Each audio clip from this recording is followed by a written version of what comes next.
Welcome to season news. అందరికీ నమస్తే.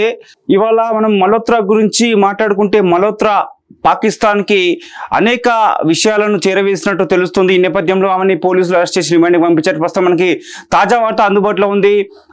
కస్టడీలోకి తీసుకున్నటువంటి పోలీసులు ఆమె వద్ద నుంచి మరింత సమాచారం సేకరించే పనిలో పడ్డారు. దీనికి సంబంధించిన వార్త మనం ఇప్పుడు ఇక్కడ చూద్దాం. పాకిస్తాన్ గూఢచారి యూట్యూబర్ జ్యోతి మల్హోత్రాకు సంబంధించి కొత్త విషయాలు బయటపడుతున్నాయి.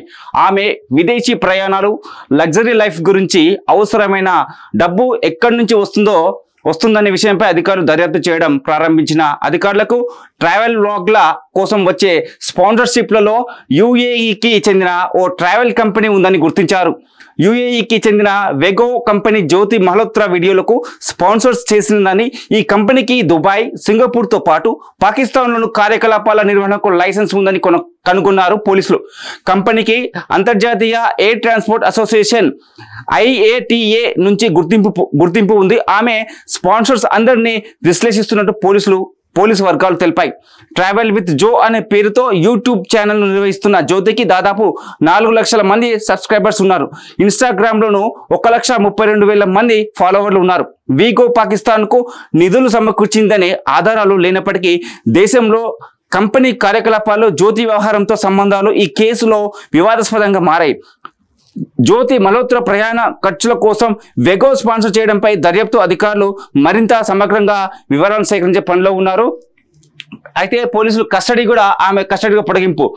మరోవైపు జ్యోతి మల్హోత్రా పోలీసులు రిమాండ్ 4 రోజులు పొడిగిస్తూ కోర్టు గురువారం ఉత్తర్వులు జారీ చేసింది. గూఢచార్యం కేసులో పంజాబ్, హర్యానా, ఉత్తరప్రదేశ్ నుంచి గత 2 వారాలలో అరెస్ట్ అయిన 12 మందితో మల్హోత్రా కూడా ఉన్నారు. పాకిస్తాన్తో సంబంధం ఉన్న గూఢచారి నెట్వర్క్ తో కలిసి వీరు పనిచేస్తున్నట్లు దర్యాప్తు అధికారులు అనుమానిస్తున్నారు. ప్రస్తుతానికి ఆమెకు సైనిక రక్షణ సంబంధిత సమాచారం అందించినందుకు ఖచ్చితమైన ఆధారాలు లేవని పోలీసులు తెలిపారు. కానీ ఆమెకు కొందరు పాకిస్తాన్ ఇంటెలిజెన్స్ వర్గాలతో సంబంధాలు ఉన్నాయని భావిస్తున్నారు. పాకిస్తాన్ హైకమిషన్లో ఉద్యోగ పనిచేస్తున్న హెన్సాన్ ఉర్ రహీం అలియాస్ డానిస్తో ఆమె 2023 నవంబర్ నుంచి టచ్లో ఉన్నట్టు తేలింది. గూఢచర్యానికి పాల్పడుతున్నాడనే ఆరోపణలతో మే 13న భారత్ అతన్ని బహిష్కరించింది. పోలీసులు జ్యోతి మల్హోత్రాకు చెందిన 3 మొబైల్ ఫోన్లు, ల్యాప్టాప్ను ఫోరెన్సిక్ పరీక్ష కోసం పంపారు.